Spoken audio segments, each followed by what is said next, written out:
Good morning and welcome to the Friday edition of The Current. I'm Lyndon McIntyre.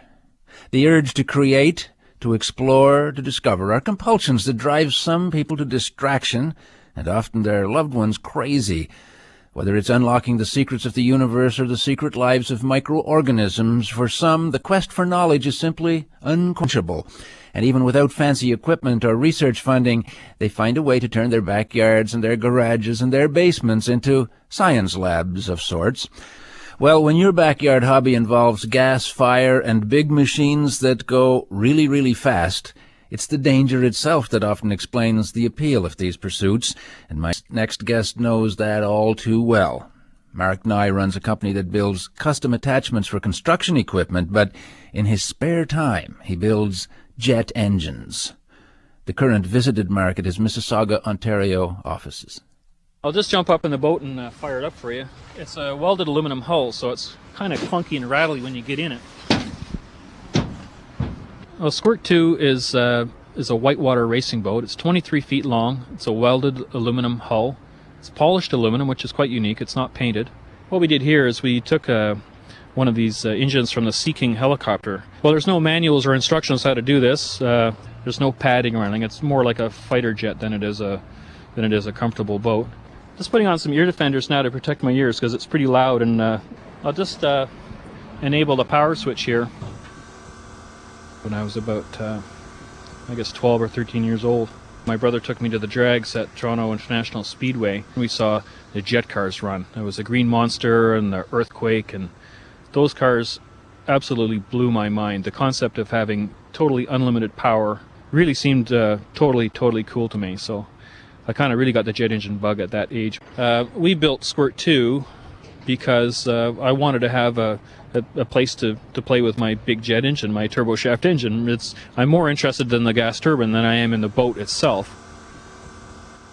I'll crank the engine now. You'll hear the igniter sparking. Then I'm going to roll the fuel on and you'll hear it light.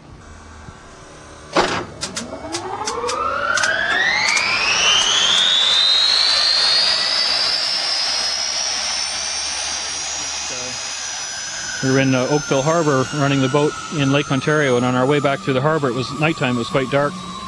We were goofing around a bit with the afterburner, and I guess we got into it a bit too much, and someone called the fire department. We were lucky we had the boat on the trailer, and we were just heading out of the parking lot, just coming up the hill there, and there was a full turn of police cars and fire trucks came flying down the hill, looking at us on the way by, but they didn't twig to the 16-inch diameter exhaust pipe on the back of the boat that the fire was actually coming from the boat. I've talked to the fire department about it. They have a pretty good humor about it. There's not too much of a problem. That's only happened about 3 other times since then. We're pretty much wrapped up the Squirt 2 turbine boat project, and what we're working on right now is our biofueled turbine. This is a unique system where we are actually burning wood in a combustion chamber and using the heat from the burning wood to expand the air and drive a turbine.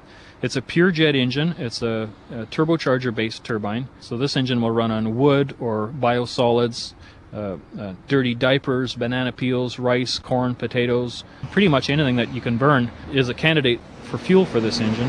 Many important breakthroughs mechanically and electronically are yet to be made, and they'll be made by people working on their own as well as corporations.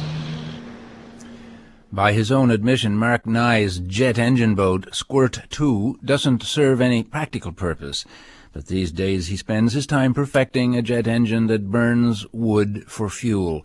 He hopes it will be efficient enough to be sold as a legitimate power generator, and if that happens, he'll be in very rare company, because gone, it seems, are the days when a grease-covered mad scientist would burst from his garage clutching the latest breakthrough technology that will revolutionize society.